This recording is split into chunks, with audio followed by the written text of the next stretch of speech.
Boxingego here. If you like this video, make sure you hit the like button and also subscribe to the channel and hit the bell icon on the top of your screen to get notified when the latest new content drops. What up, Fight World? It's your boy Ego and I'm back with some more boxing. Make sure you smash the like button, also subscribe to the channel for the latest and greatest in boxing. If you want to become part of the gang notification gang, please hit the bell icon. Shout out to the Super Chat, channel donations, the Venmo, and the Patreon family. We are working. Now, this is just a follow-up video to a video I already did.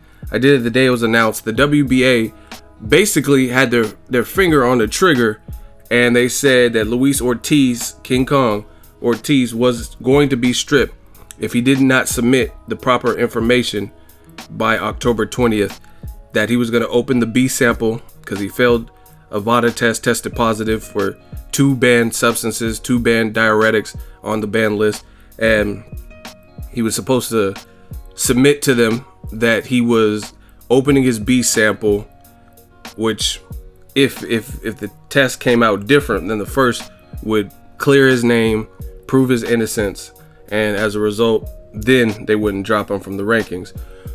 Well, today is October 20th. This is the deadline, and that was not done. So the WBA has stripped Luis Ortiz of his ranking.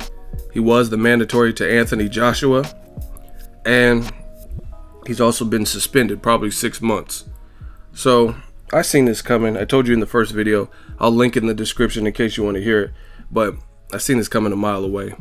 Reason being is WBA, they have their own testing, also ran by VADA. The WBC was conducting a fight because Wilder's the WBC champion and Ortiz was going to fight him. They had a date, venue, and they were ready to go. And they have WBC has a clean boxing program ran by VADA. He failed that test. Now, I knew this was going to happen. I had a good feeling because, like I said in the first video, the whole thing is the substances that he was caught for. He acknowledges that he took some blood pressure medicine, which sometimes contains those. So it would really be useless to open the B sample because he's not denying that he took something that has those ingredients in it. You know what I'm saying? So realistically, it would, I don't know exactly, but I feel like if you do the B sample, you might have you might have to pay for that yourself. So, I mean, it would just be a waste of money, resources, and time, everybody's time, to open the B sample when you know it's going to have the same, because they took it the same day, you know what I mean? There's just 2 different containers or whatever. So, I mean, most likely, most cases, if you fail your A, your B is going to be failed unless there was some issue in the VADA laboratories. And I think Team Ortiz knew that. So, as a result, he's no longer the mandatory for Joshua.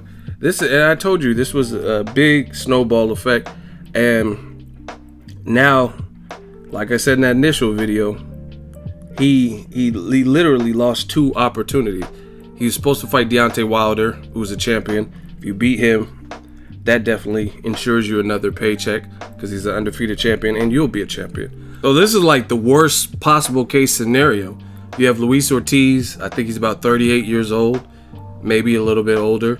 And he has taken himself out of contention for 2 championship fights, Anthony Joshua and Deontay Wilder, because the Wilder fight got canceled, and now you're getting suspended. I mean, I don't know exactly the details. If the WBA suspends you, I don't know if you could fight. I mean, I don't know if you could fight for a non-WBA fight, but I mean, probably not.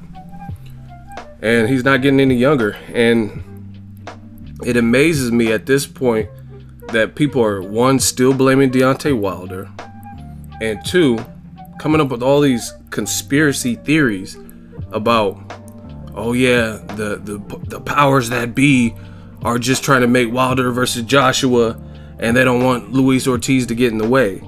Listen, you got to be realistic when it comes to this boxing game. And listen, like that, I don't believe that the powers that be and they just want to clear the way for Wilder, Joshua. You know what I mean? Because we don't even know if we're going to get that fight next. Well, after they take care of their mandatories.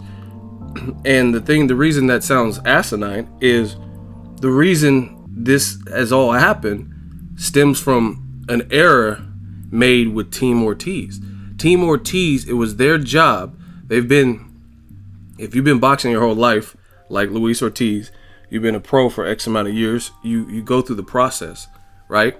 So if you don't declare what you're taking, and there's a form on the clipboard, on the piece of paper, where you're required to declare all the medicines you are on, and you don't tell them, and then you get caught up in the system because you get a flag with a positive test, then it makes you look fishy. It makes it look like you were trying to circumvent and go around. So I don't believe all these conspiracy theories about the powers that be and the WBC and WBA and VADA just have it out for Luis Ortiz, because even if that was the case, the error came from something within his team.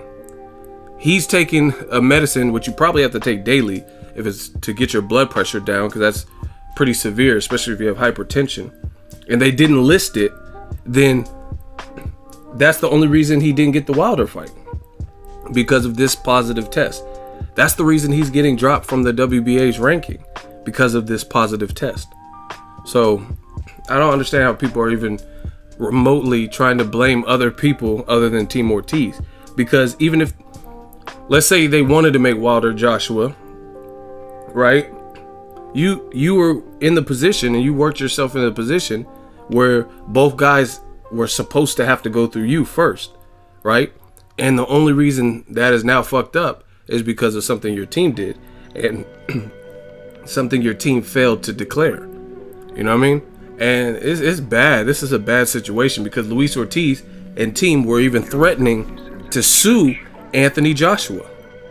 They're saying, oh, you want to fight and skip around us and fight all these other people and not give us up our opportunity, then we're going to take legal action. But now you don't even have that leverage anymore, because the WBA, like I said, gave you the deadline until today, and now they've removed and stripped you from their rankings. So now that whole lawsuit stuff is done, and being suspended and you're almost 40, you know what I mean? It's just, I just see it being this is the worst possible scenario that could have happened. He missed out on the Wilder opportunity, title shot, paycheck, exposure, and then on top of that, he was a mandatory for someone totally different, and then he gets dropped from their rankings and suspended. And now, like I said, all the time he was saying he was going to sue Joshua and stuff, you can't really sue him now because you're not his mandatory anymore. Crazy stuff, man. Listen, fighters, you got to have the right team in place. I'm not saying Ortiz does or doesn't. I don't know. I don't know them like that. But you got to make sure your T's are crossed and you dot your I's, because it's not a game. And this is like one of the worst situations that I've seen recently. Like, even Cannon Briggs, he failed a drug test recently, but he was supposed to fight Fresh Oquendo, which was a much smaller fight. It was for a vacant title, and he just got suspended, and you know what I mean, life goes on. But Cannon Briggs' situation, it didn't affect multiple championship fights that he could have been involved in. But in Luis Ortiz's, because he was such a respected and high-ranking person in the heavyweight division, it has now killed two birds with one stone, not in a good way.